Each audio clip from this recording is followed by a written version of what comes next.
morning. It is National Doctor's Day. So if you have a doctor's appointment today or you see them, make sure you tell them thank you. They're the reason that you stay healthy, especially I think it being National Doctor's Day, it's especially important this year with all that um, the frontline workers for COVID have been doing, going to work every single day, dealing with patients that potentially have COVID every single day.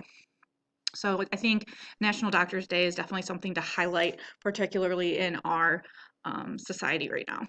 So our aim today is um, we're going to be able to describe the causes of the crusade, but then also the following crusades. We already talked about some of them, and the religious persecution that occurred during the crusades. We're going to see a lot of minority groups or even not minority groups persecuted and kind of like hunted down. So we have a quick do now. No, it's guided practice, independent practice, same old thing, different day, and different topic.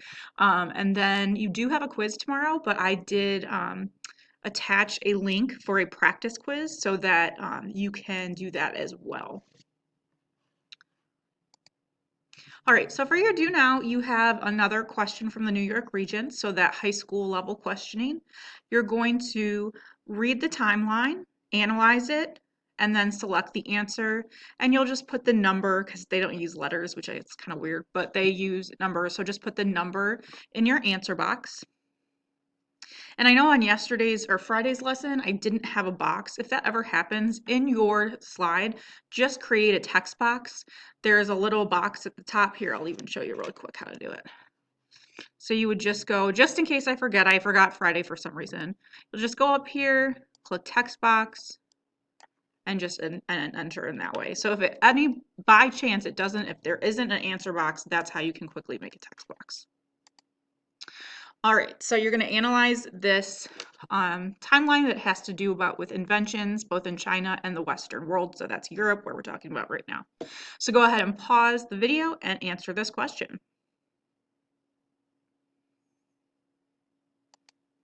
All right, so let me see if I can move the screen just a little bit so you can see. All right, so based on this timeline, which generalization can be best supported from the information presented? So what is the takeaway? What is the summary of this? Or what is it, what's the takeaway? Okay, you walk away from looking at this timeline knowing which of these things that it's listed. So by 1500, the Chinese were importing Western technology. Isolationism prevented the Chinese from developing new inventions. The Chinese successfully protected their inventions from Western spies. And prior to 1500, Chinese technology surpassed that of the West. So it is 4. One thing is, if you look, the first thing you have to do is look at the timeline and make sure you know how to break it down. So the top of the timeline, the items on the top line, were items invented in China. On the bottom is when the items were received in the West, so when the West started using them. By 1500, the Chinese were importing Western technology. We get to 1500. It says nothing about importing. In fact, the captions would have to do with importing, not inventing. Isolationism, that's not even a term that we've gone over. The Chinese successfully protected their inventions from Western spies. Well, if they were spies, they certainly didn't do a good job of protecting it, because the items did get to China, or get to the West. And prior to 1500, Chinese technology surpassed that of the West. So before 1500. So we see in 105, they had paper. 868 is the oldest book. Movable type. All these things happened way before even Europe received the compass in the West. I mean, the compass was created in China in 1100, and the technology didn't even get to the West until 1190. So that's 90 years before it even got there, making the answer 4. All right, so we've got some different words today.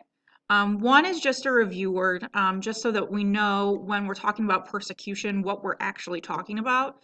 And that's just when you treat a group, especially, and this isn't only race or political or religious beliefs, but those tend to be the most popular.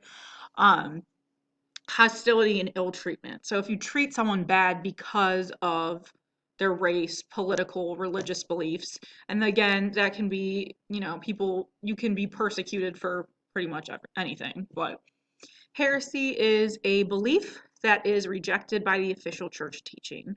So the church took all these people to trial in front of the Pope, and they were deemed to be heretics, or doing something or believing something against what the church teaches. They would convict you of heresy and label you a heretic. And unfortunately, during the Crusades, that time, people were often burned at the stake, which means they were basically tied to a pole and set on fire, which is not very Christian-like, but whatever. The Inquisition is a series of investigations to find and judge those heretics. So the Catholic Church is kind of going to send people all over just to find these people. And when an inquisition is questioning.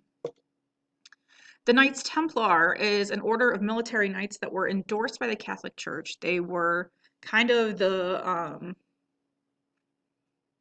head honchos as far as the knights that protected the church. They actually at one point become a little bit more powerful than the church itself, and then they are then convicted of heresy on Friday the 13th, and they are done away with. But I had a couple different clips.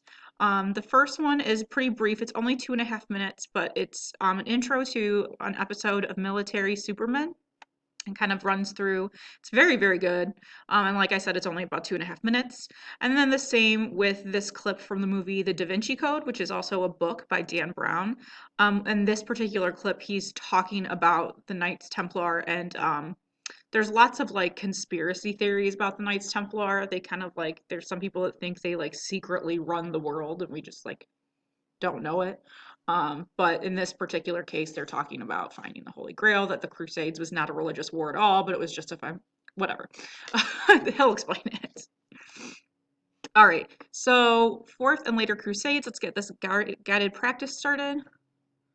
The Fourth Crusade embarrassed the Pope who had launched it. The Crusaders never reached the Holy Land. Instead, they tried to fund their campaign by looting Christian cities along the route.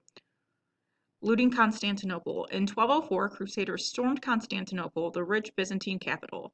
For 3 days, they smashed Christian icons, stole relics, and attacked women. The Pope was furious. He wrote the Crusaders who should have used their swords against the infidels or an unbeliever have bathed those swords in the blood of Christians. The Byzantines never forgave the Catholic Christians. Later Crusades. In 1212, a popular crusading movement swept through France and Germany. The so-called Children's Crusade attracted poor people of all ages. Most never got farther than Italy, so it wasn't very successful. Although several more crusades were launched, the Crusaders were slowly forced out of the Holy Land. Finally, in 1291, Egyptian Muslims defeated the last Crusader state. Muslims in the Middle East were caught off guard by the first wave of Crusaders. The Muslim world was too divided politically to organize a strong defense. Most Muslims regarded the Crusaders as soldiers hired to win back Byzantine lands. However, Muslim counterattacks became more successful. Like the Crusaders, Muslims described their own campaigns in religious terms as holy war. I spelled campaigns wrong in the text. All right, anyways.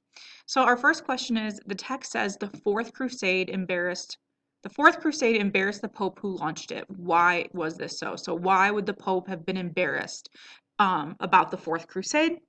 And then we're working again with cause and effect. So our cause is that the Muslims in the Holy Land realized that the Crusades were holy wars. What is the effect of that? What happens when they realize what is happening? So go ahead and pause the video and answer questions 1 and 2.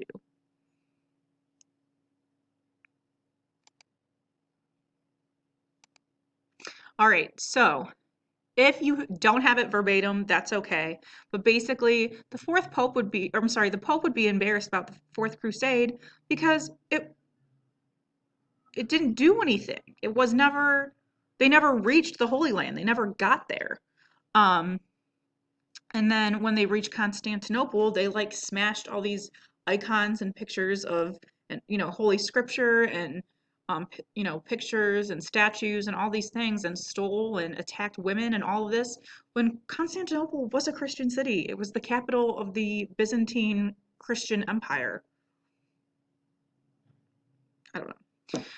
And then our effect for when the Muslims realized that the Crusades were holy wars was that they decided to launch their own holy war against the Christians. So go ahead and pause your video and get those copied down, like I said, especially for number one. If you have something like the Pope was embarrassed because they didn't even get to the Holy Land, they didn't get where they were supposed to go, that's fine. Does not have to be verbatim. You got the gist of it. And then for independent practice, you're going to read specifically about attacks on Jews and different groups that were persecuted and slaughtered,